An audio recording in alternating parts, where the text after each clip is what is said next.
1955లో జరిగిన కొన్ని ముఖ్య ఘట్టాలతో కూర్చిన కార్యక్రమం సత్యసాయి జయకేతనం.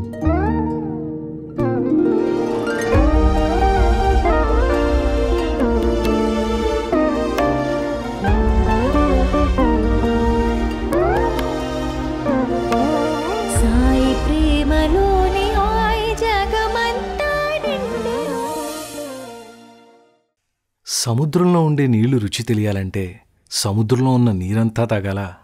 అవసరం లేదు, అసాధ్యం కూడా.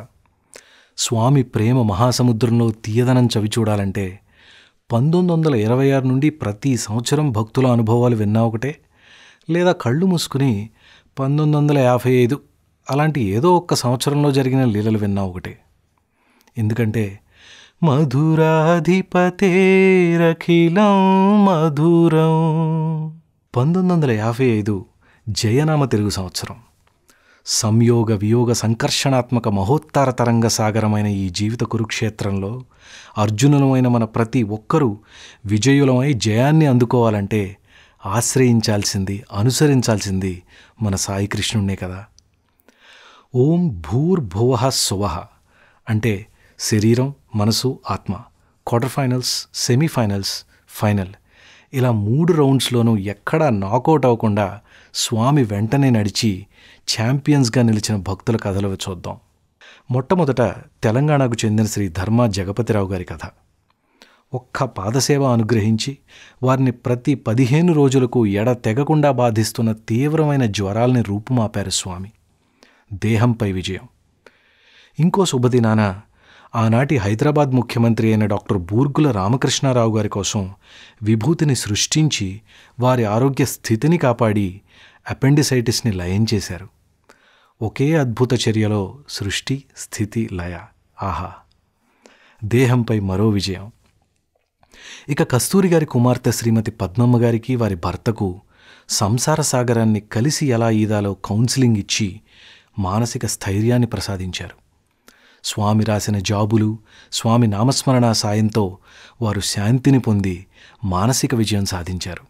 ఇక అత్యంత ఉత్కృష్టమైన విజయం ఆధ్యాత్మిక విజయం.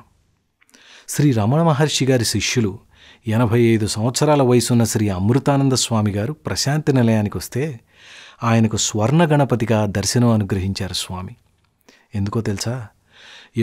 ఎప్పుడెప్పుడో ఆయన 7 సంవత్సరాల పిల్లవాడిగా ఉన్నప్పుడు 41 రోజులు శ్రద్ధగా వినాయక హోమం చేశారట. దానికి ప్రతిఫలం 75 ఏళ్ల తర్వాత దక్కింది. ఇది ఏదో ఒక వ్యక్తిగతమైన అనుభవం అనిపించట్లేదు, మనందరికీ ఒక సందేశం. ఎన్ని కష్టాలు ఎదురైనా సాయినామాన్ని వదలకుండా సాధన చేద్దాం. రోజులు గడవని, సంవత్సరాలు కాలగర్భంలో కలిసిపోని, జన్మ జన్మలకి సాయి చరణాలు విడవకుండా నిలబడితే పోరు పడలేక తానైన బ్రోవవలయు, వడలు తెలియక నీవైన అడుగవలయు. అంతేకాని తిరిగిపోవుట భక్తుని దీక్షగాదు. ఈ ముగ్గురే కాదు, వేల మంది జీవాత్మలకు ఆ సంవత్సరంలో పరమాత్ముడు ఆనందాన్ని పంచి ఇచ్చాడు. దసరా రోజున మొట్టమొదటిసారిగా సేవాదళ్ బ్యాడ్జీలను ప్రసాదించి శ్రీ సత్యసాయి సేవా సైన్యాన్ని స్థాపించారు స్వామి. కవులందరూ ప్రశాంతి ప్రాంగణంలో చేరి కవీనాం కవిహే అయిన స్వామిని కీర్తించి తరించారు. సనాతన సారథి అయిన మన స్వామి ప్రశాంతి నిలయపు శిఖరాన ప్రశాంతి పతాకాన్ని ఎగురవేశారు. అంతకుముందు శివరాత్రి పర్వదినాన మనకు మనమే శిరస్నానం చేసినట్టు స్వామి తమ పూర్వ షిరిడీ రూపానికి అభిషేకం చేశారు. ఒక బోర్లించిన ఖాళీ బిందెలో స్వామి తమ హస్తాన్ని ఉంచగా అంతే, ఆ పరమశివుడి జటాజూటం నుండి గంగ పొంగినట్టు విభూతి వరదలై పారింది. మాటల్లో వర్ణించలేని ఇటువంటి చిత్రంబులు, త్రైలోక్య పవిత్రంబులు, అనగనగా ఎప్పుడో 1000 ఏళ్ల క్రితం జరిగిన విష్ణుదేవు చారిత్రంబులు ఏ భారతంలోనో భాగవతంలోనో చదువుకుని ఉంటాం. కానీ 20వ శతాబ్దంలో భగవంతుడి అనంత శక్తికి ప్రత్యక్ష సాక్ష్యం మన ప్రశాంతి నిలయం. ఇది ఏఐ యుగమే కాదండోయ్, అంతకన్నా పవర్ఫుల్ ఎస్ఏఐ యుగం.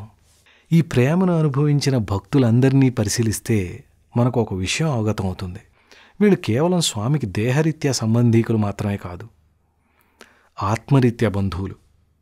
ఆ సంవత్సరం స్వామి తమ శివరాత్రి దివ్యోపన్యాసంలోనే చెప్పారు, మునుపటి అవతారాలు దేహపరంగా తమ కుటుంబీకులతోనే చాలా కాలం గడిపారు. సీతమ్మ తల్లి రామచంద్ర ప్రభువుకు సాక్షాత్తు ధర్మపత్ని. వెన్నంటే ఉండే లక్ష్మణస్వామి అనుంగు సోదరుడు. ఇక అర్జునుడు అంటారా, మనలాగా దేవా దేవా అని కాదు, బావా బావా అంటూ తిరిగాడు.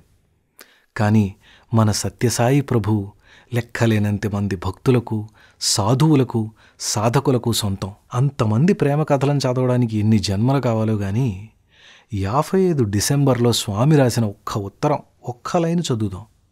ఇది శ్రీ వివి చౌదరి గారికి స్వామి రాసిన ఉత్తరం. టైము లేక ఇంతటితో ముగిస్తున్నా అని రాశారు. కాలాతీతుడికి కాలాతీతమా? భలే. తర్వాత రాత్రి 11 గంటలైంది, ఇప్పుడు పండుకుంటానా ఆయన అని అడిగారు.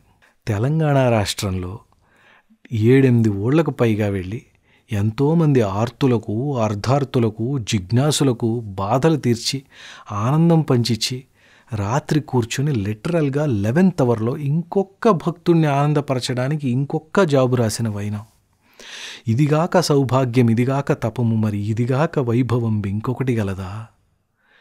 తక్కువేమి మనకు బాబా ఒక్కడుండు వరకు, ప్రక్కతోడుగా భగవంతుడు మన సత్యసాయి అయి చెంతనయుండగా, జయము జయము మనకు స్వామి ఒక్కడుండు వరకు. సత్యసాయి శతవర్ష జన్మోత్సవ